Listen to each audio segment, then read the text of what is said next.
Pour retrouver les traces de ce peuple basque pêcheur, nous repartons de l'autre côté de la frontière, à 15 km d'Hendaye, direction Pasaia.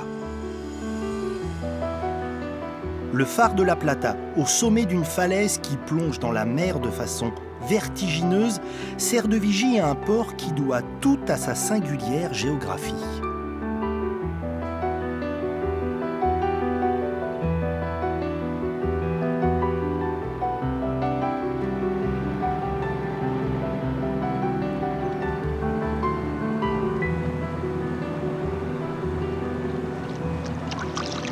Pourquoi Pasaia, c'était un bon endroit pour faire un port?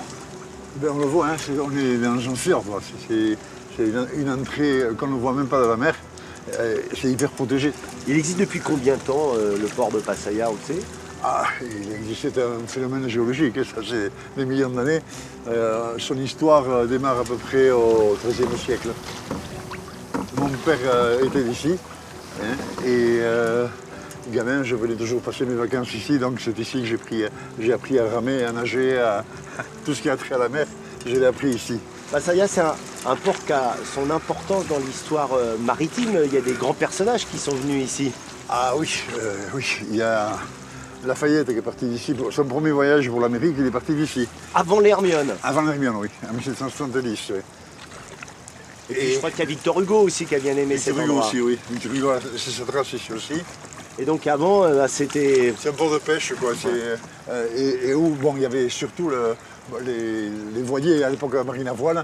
Ils venaient radouber ici, ils venaient hiverner ici. Même les bateaux de Saint-Jean-de-Luz, ils venaient hiverner ici, quoi. Ça veut dire qu'il y avait des chantiers navals ici? Ah oui, oui, oui, bien sûr, oui. Partout. Les chantiers navals, les cordes, tout, les voiles, tout.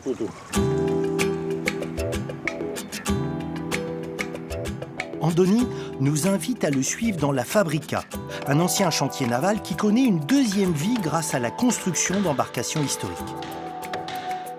Depuis 2003, on s'affaire ici à redonner corps à un navire témoin d'un épisode méconnu de l'histoire du peuple basque, la pêche transatlantique au XVIe siècle.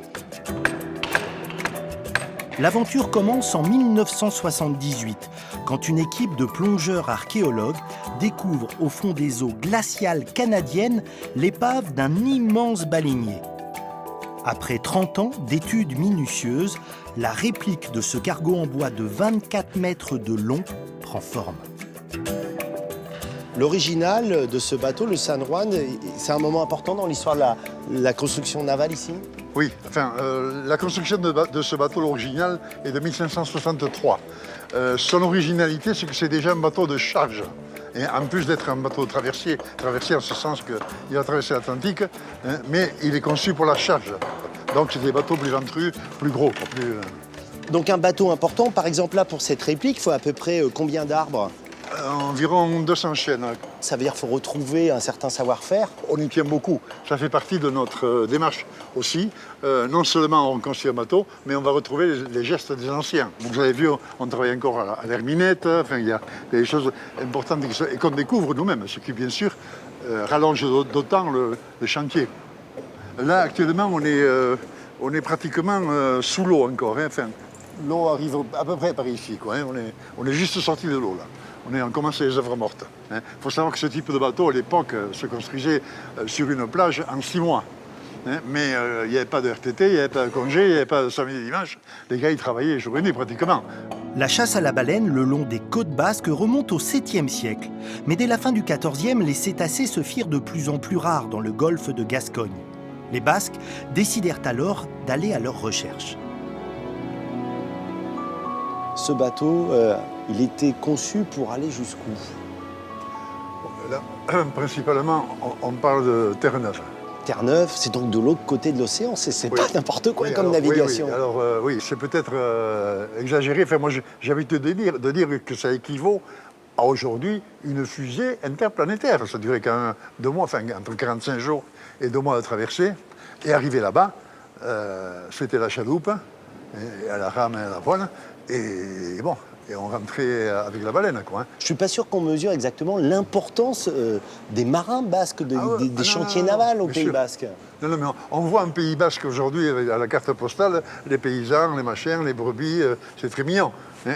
Et on leur doit beaucoup parce que c'est eux qui ont travaillé cette terre et qui ont rendu ces paysages aussi beaux, c'est vrai.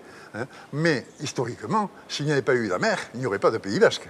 Hein, parce que c'est les marins basques qui ont inventé le safran des tambours, qui ont été à la baleine, qui ont été donc au Canada, ils ont été au Spitzberg, et non seulement ça, ils ont fait la Méditerranée, ils ont emmerdé Barbarousse et compagnie, enfin ça a été les Vénitiens, ils voulaient plus voir de Basques, etc., etc. Pour faire des trucs comme ça, il faut quand même une part de goût de l'aventure.